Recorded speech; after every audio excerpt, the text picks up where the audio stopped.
عليكم ورحمة الله وبركاته.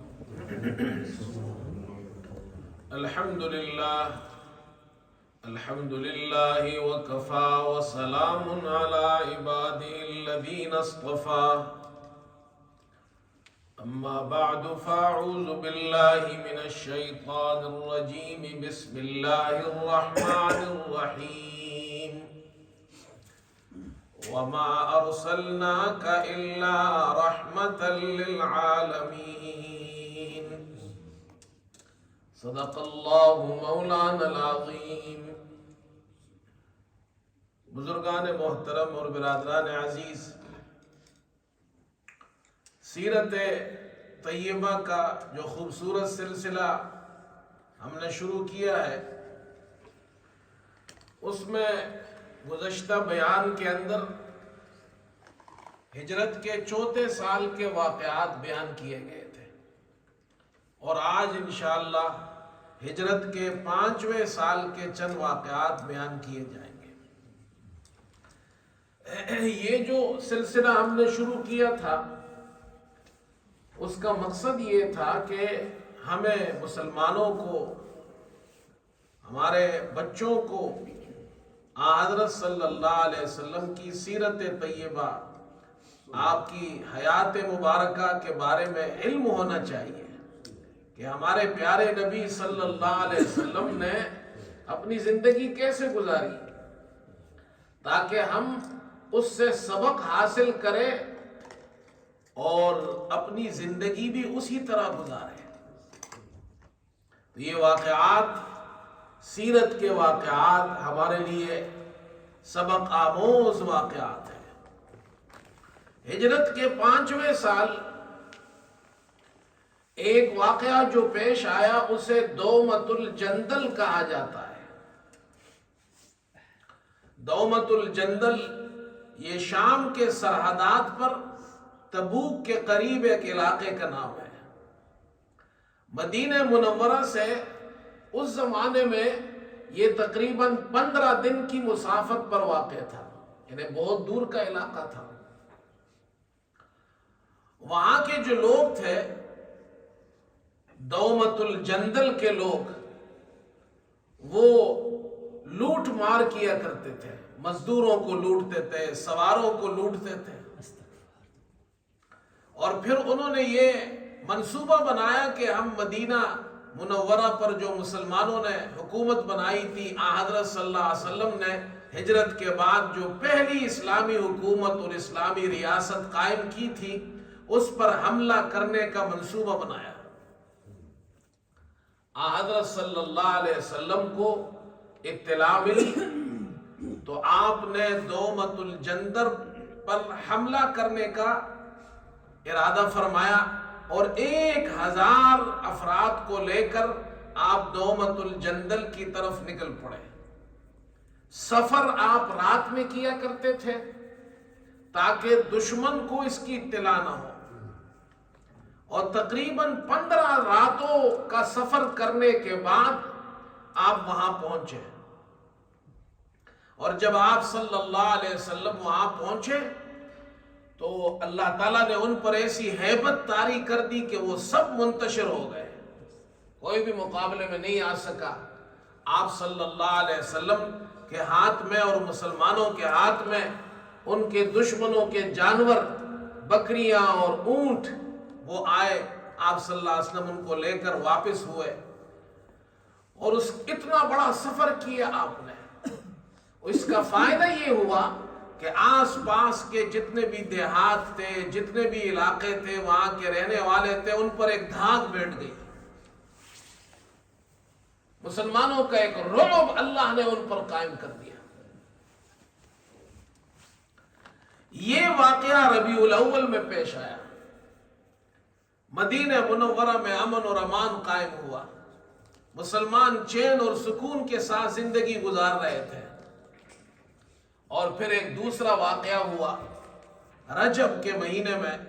مورخین نے لکھا ہے کہ سب سے پہلا وفد مدینے میں جو آیا وہ مزینہ قبیلے کا وفد تھا جو آ کر مسلمان ہوا۔ یہ مزینہ قبیلہ مدینہ منورہ کے قریب آباد تھا. آپ صلی اللہ علیہ وسلم جب ہجرت فرما کر مدینہ منورہ پہنچے تو ان کو بھی اطلاع ملی. ان کا سردار تھا نعمان بن مقرن مزنی. اس نے ایک رات اپنی قوم کے لوگوں کو جمع کیا اور ان سے خطاب کیا اور کہا ان سے کہ محمد صلی اللہ علیہ وسلم مدینہ تشریف لائے ہیں, مسلمانوں نے حکومت قائم کی ہے اور ہمیں محمد صلی اللہ علیہ وسلم کے بارے میں جو کچھ معلومات حاصل ہوئی ہے اس کا خلاصہ یہ ہے کہ ہمیں آپ کے بارے میں جو معلوم ہوا ہے وہ یہ ہے کہ آپ کے ساتھ خیر ہے, آپ عدل کرتے ہیں, انصاف کرتے ہیں, رحم دل ہے. لہذا اپنی قوم سے کہا کہ میں تو مدینے کا عزم رکھتا ہوں اور میں صبح جانے والا ہوں, اسلام قبول کرنے والا ہوں. تم میں سے جو بھی میرے ساتھ چلنا چاہے وہ صبح جا سکتا ہے. صبح ہوئی, مزینہ کا سردار نعمان وہ تیار ہوا. اس نے دیکھا کہ اس کے قبیلے کے 400 افراد اس کے ساتھ مدینہ جانے کے لیے تیار کھڑے ہیں. مرد بھی ہے اس میں, عورتیں بھی ہیں اس میں, بچے بھی ہیں. اور یہ ایسے لوگ تھے کہ جب یہ روانہ ہوئے تو حضرت صلی اللہ علیہ وسلم کے لیے مسلمانوں کے لیے ہدایہ اور تحفے لے کر جانے لگے. حالانکہ خشک سالی تھی, وہ خود تکلیف میں تھے, اپنے ساتھ بہت سے ریوڑ اور بکریاں اور جانور لے کر مدینہ منورہ کی طرف روانہ ہوئے اور مدینہ پہنچ کر مسلمان ہوئے. حضرت صلی اللہ علیہ وسلم پر ایمان لائے, اسلام میں داخل ہوئے. انہوں نے وہ ہدیہ پیش کیا. اللہ تعالیٰ نے ان کے اس تحفے اور ہدیے کو قرآن میں ذکر کیا ہے. فرمایا وَمِنَ الْأَعْرَابِ مَن يُؤْمِنُ بِاللَّهِ وَالْيَوْمِ الْآخِرِ وَيَتَّخِذُ مَا يُنْفِقُ قُرُبَاتٍ عِنْدَ اللَّهِ وَصَلَوَاتِ الرَّسُولِ أَلَا إِنَّهَا قُرْبَةٌ لَهُمْ سَيُدْخِلُهُمُ اللَّهُ فِي رَحْمَتِهِ.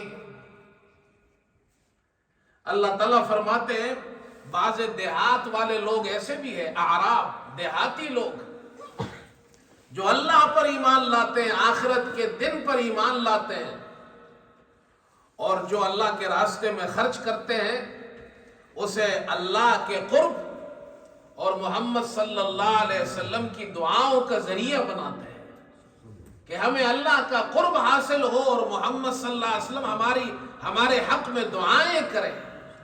اس لیے یہ ہدیے لے کر آئے ہیں, یہ بکریاں لے کر آئے ہیں. یہ مسلمان ہو گئے. حضرت صلی اللہ علیہ وسلم کو ان کے ایمان لانے سے بہت خوشی ہوئی. جب یہ وفد جانے لگا تو آپ صلی اللہ علیہ وسلم نے حضرت عمر رضی اللہ عنہ سے فرمایا کہ ان کو کھانے کے لیے کچھ دو, زاد راہ دو. حضرت عمر رضی اللہ عنہ نے دیکھا 400 آدمی ہیں, کوئی معمولی بات تو نہیں ہے, لیکن وہ کس کے مہمان تھے؟ محمد صلی اللہ علیہ وسلم کے مہمان تھے. آپ نے فرمایا ان کو کھجور دو. کھجوروں کا ایک ڈھیر تھا, لیکن وہ پھر بھی 400 آدمیوں کے لیے کہاں پورا ہو سکتا تھا. نعمان بن مقرن کہتے ہیں حضرت صلی اللہ علیہ وسلم نے عمر سے فرمایا یہ ان کو کھجوریں دو, اور وہ اس مزینہ قبیلے کے 400 افراد کو حضرت عمر رضی اللہ عنہ کھجور تقسیم کر رہے ہیں, ہر شخص کو اس کا حصہ دے رہے ہیں. نعمان بن مقرن کہتے ہیں آخر میں میرا نمبر تھا. جب میں گیا اور مجھے انہوں نے کھجوریں دی تو میں نے دیکھا کہ وہ کھجور کا ڈھیر اسی طرح وہاں پڑا ہوا ہے اور سب میں تقسیم بھی ہو چکا ہے. اللہ تعالیٰ نے اس میں برکت ڈال دی. یہ محمد صلی اللہ علیہ وسلم کا معجزہ تھا. یہ وفد مسلمان ہو گیا. تیسرا واقعہ جو پیش آیا, سن 5 ہجری میں وہ غزوہ بنی مستلق کہلاتا ہے. یہ غزوہ ہوا.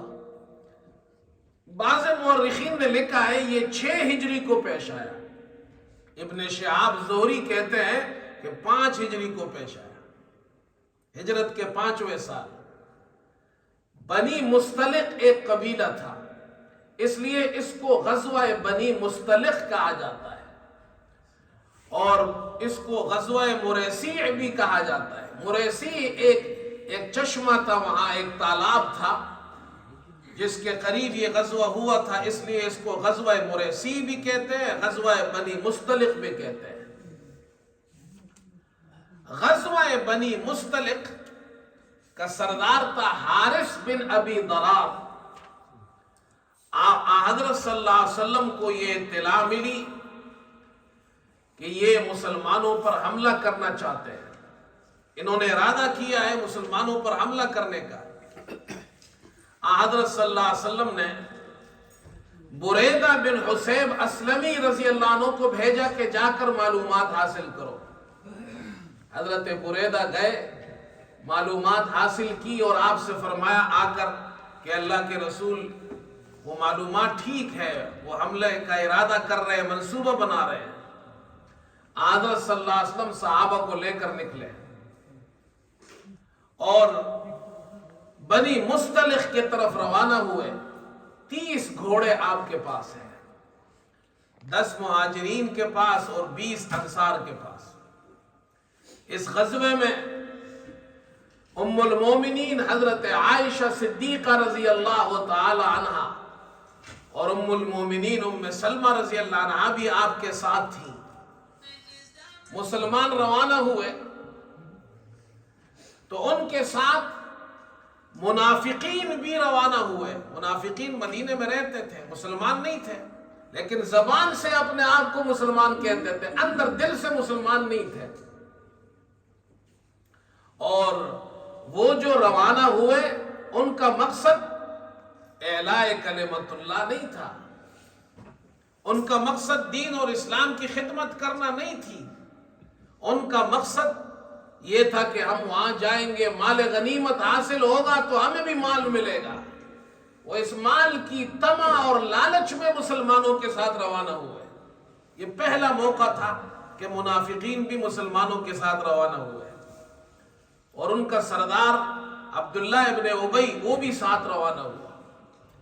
عجیب بات ہے، منافقین کا سردار عبداللہ ابن ابی پکا منافق کافر ہے، اور اس کا بیٹا اس کا نام بھی عبداللہ ہے اور پکا مسلمان ہے اور صحابی رسول ہے. اللہ کی قدرت دیکھیں.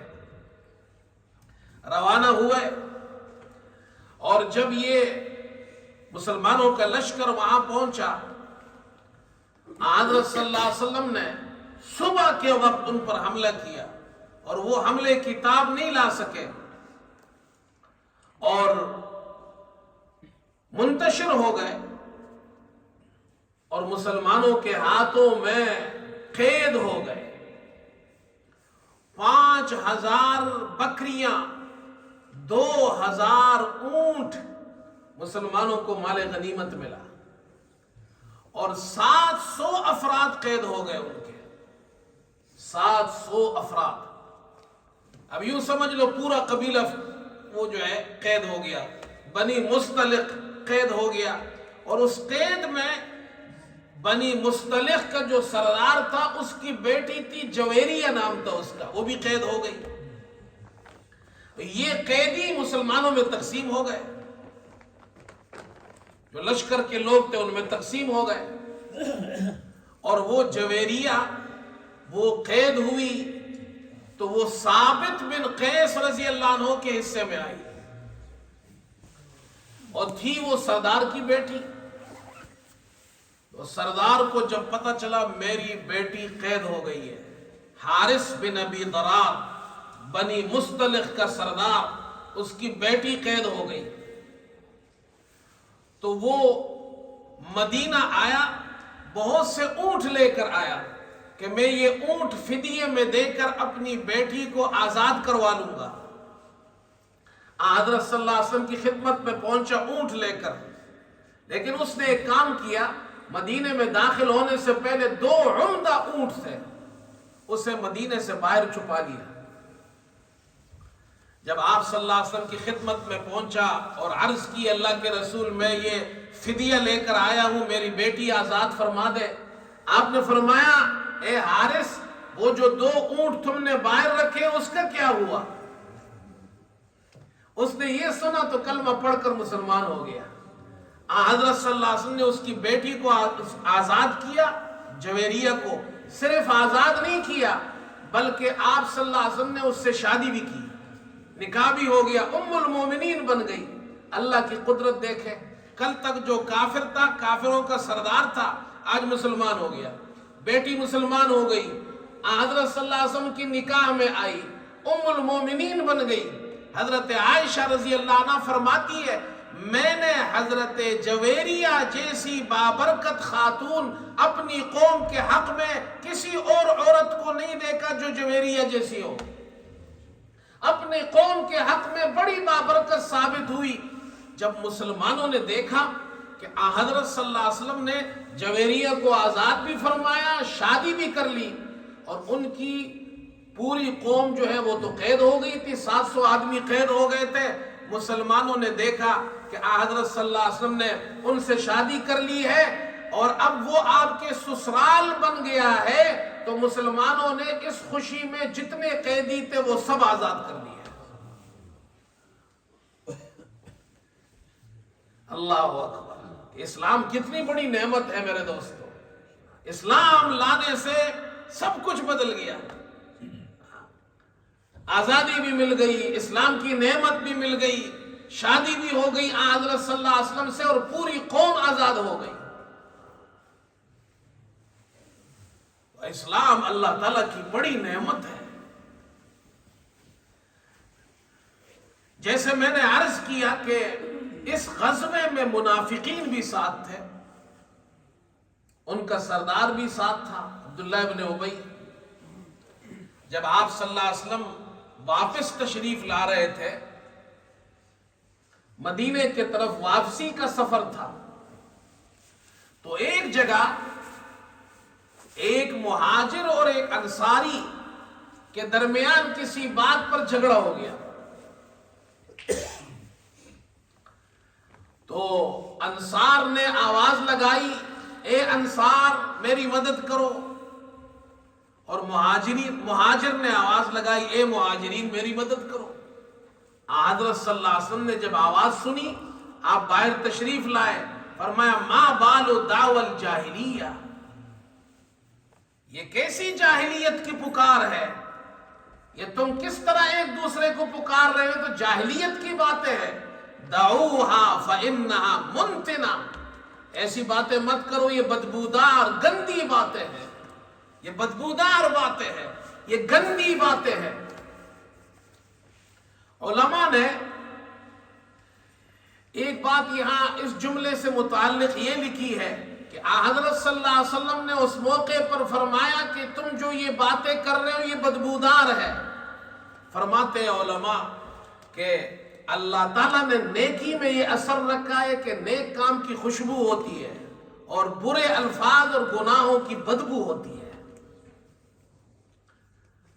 حضرت جابر بن عبداللہ رضی اللہ عنہ سے روایت ہے مسند احمد میں کہ ہم ایک سفر سے واپس ہو رہے تھے، امام سیوطی فرماتے ہیں یہی سفر تھا، بنی مستلق سے واپس ہو رہے تھے، غزوہ بنی مستلق سے۔ فرماتے ہیں راستے میں ہم تھے تو ایک بدبو اٹھی، سخت قسم کی بدبو، ایسی بدبو اس سے پہلے کسی نے نہ دیکھی تھی نہ سنی تھی، سخت بدبو۔ آپ صلی اللہ علیہ وسلم نے اس موقع پر ارشاد فرمایا کہ منافقین کے کچھ لوگ ایسے ہیں جنہوں نے مسلمانوں کی غیبت کی ہے، اس غیبت کی وجہ سے یہ بدبو اٹھی ہے۔ تو صحابہ تو حضرت صلی اللہ علیہ وسلم کے شاگرد تھے، وہ تو ایمان والے لوگ تھے، وہ تو سر سے لے کر پیر تک پاک صاف ہستیاں تھیں، ان کے کان بھی کھلے ہوئے تھے، آنکھیں بھی کھلی ہوئی تھی۔ اللہ تعالیٰ نے ان کو یہ خوشبو، یہ جو بدبو تھی گناہ کی، یہ بدبو اللہ تعالیٰ نے ان کو سونگائی، انہوں نے سونگ لی کہ گناہ کی بدبو ہوتی ہے۔ اس لیے علماء نے لکھا ہے نیکیوں کی خوشبو ہوتی ہے، گناہوں کی بدبو ہوتی ہے۔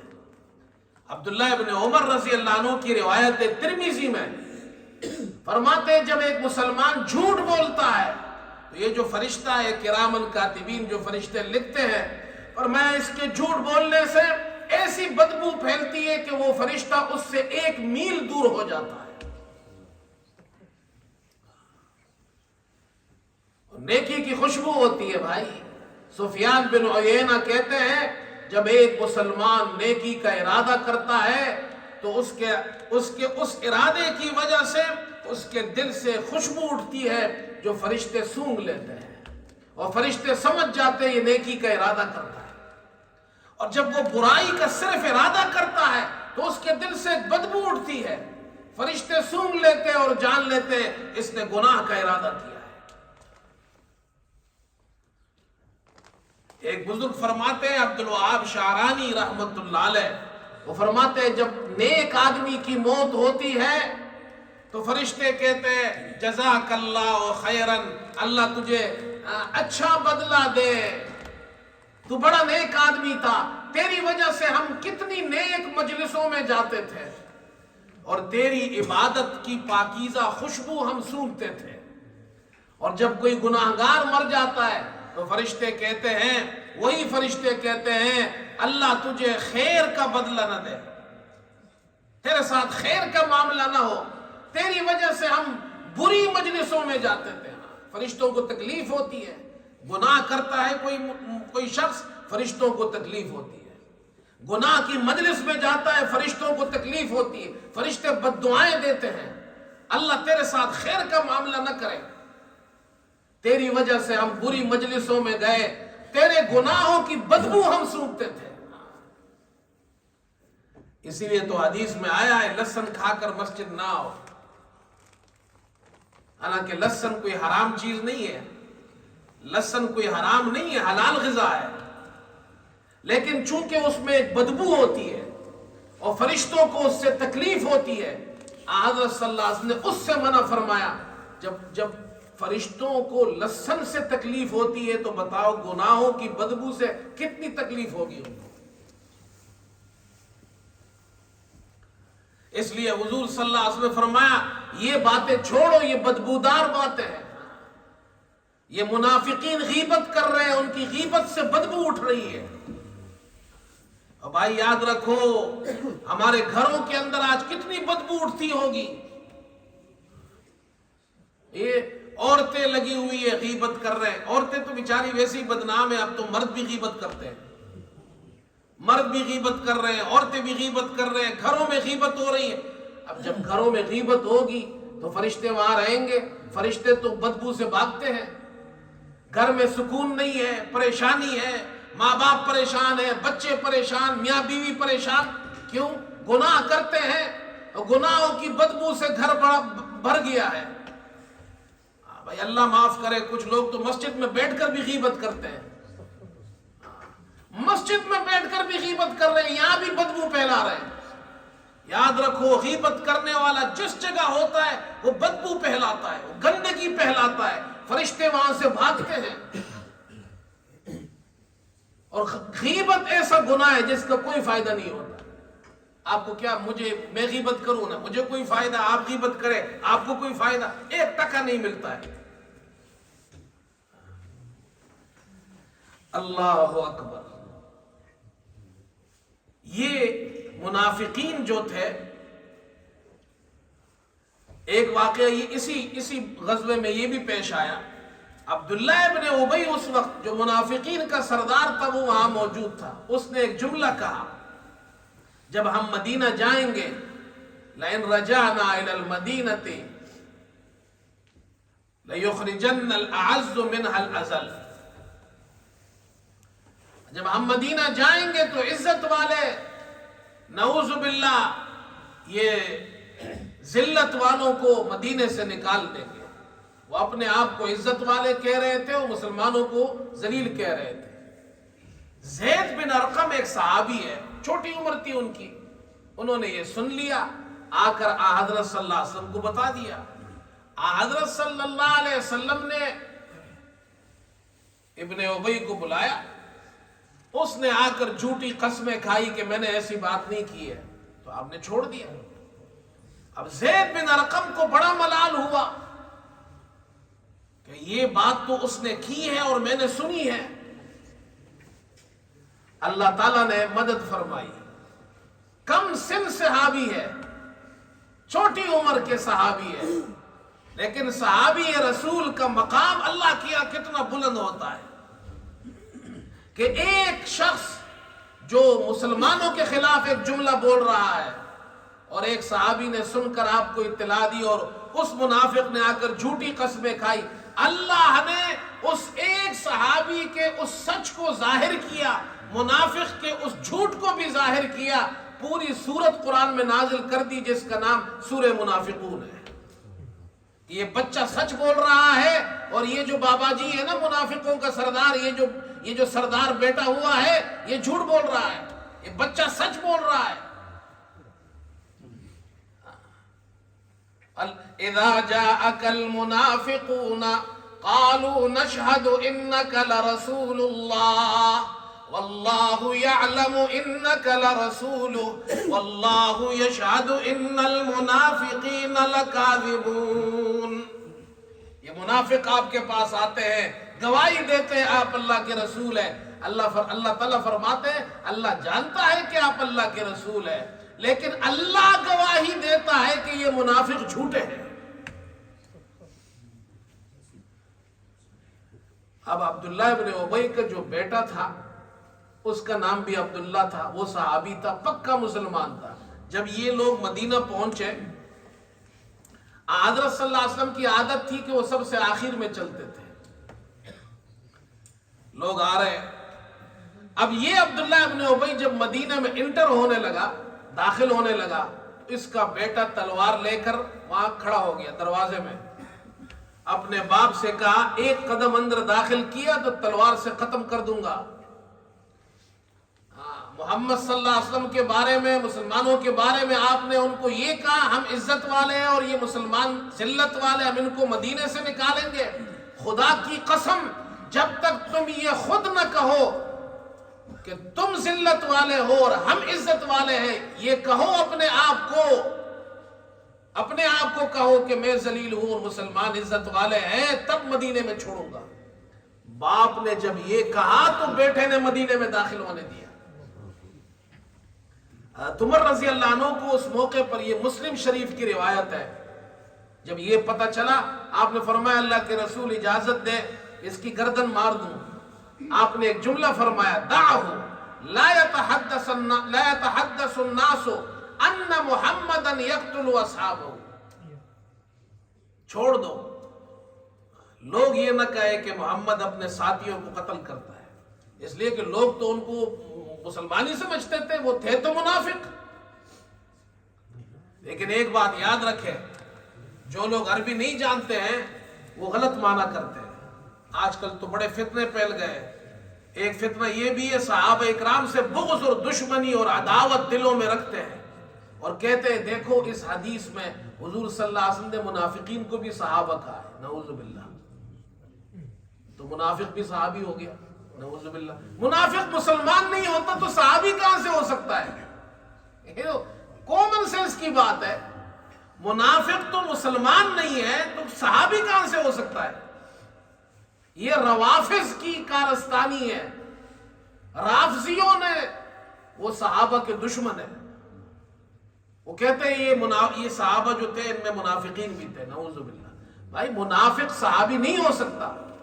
آپ صلی اللہ علیہ وسلم جو فرما رہے ہیں اس کا معنی ہے کہ لوگ یہ کہیں گے کہ محمد صلی اللہ علیہ وسلم اپنے ساتھیوں کو قتل کرتے ہیں, اس لیے کہ وہ مسلمانوں کے ساتھ ہوتے تھے, مسجد میں آ کر منافق نماز پڑھتے تھے, جہاد میں بھی جاتے تھے. اس کا یہ معنی تو نہیں ہوگی وہ صحابی ہو گئے. اصحاب کا لفظ عربی زبان میں ساتھی کو کہا جاتا ہے, لغوی معنی کمپینین, جو آپ کے ساتھ ہو. تو ساتھ میں مسلمان بھی ہو سکتا ہے, کافر بھی ہو سکتا ہے. صحابی اس کو کہا جاتا ہے جو محمد صلی اللہ علیہ وسلم سے پر ایمان لائے اور آپ کی صحبت میسر ہو اور ایمان پر ان کا خاتمہ ہو. ساتھی کہنے سے کوئی صحابی نہیں ہو جاتا. دیکھو قرآن میں ہے حضرت یوسف علیہ السلام جب جیل میں تھے، بادشاہ نے عزیز مصر نے قاصد بھیجا کہ ان کو لے آؤ، تو حضرت یوسف علیہ السلام نے اس قاصد سے کہا ارجع الی ربک فاسألہ ما بال النسوۃ اللاتی قطعن ایدیہن. وہ جو عورتوں نے انگلیاں کاٹی تھی نا، پہلے وہ معاملہ تو صاف کرو کہ وہ ہوا کیا تھا جس کی وجہ سے میں جیل آیا ہوں. تو کہا ارجع الی ربک، اپنے رب کے پاس واپس جا کر میرا یہ پیغام پہنچاؤ. عزیز مصر جو مصر کا بادشاہ تھا، حضرت یوسف علیہ السلام اس کو رب کہہ رہے ہیں. تمہارا جو رب ہے، یہ لغوی معنی میں رب کہہ رہے ہیں. رب کا معنی ہے پالنے والا. عربی زبان میں رب کا معنی ہے ماسٹر. تمہارا جو ماسٹر ہے، تمہارا جو پالنے. اب رب کا وہ معنی نہیں ہے جو اللہ کی صفت ہے.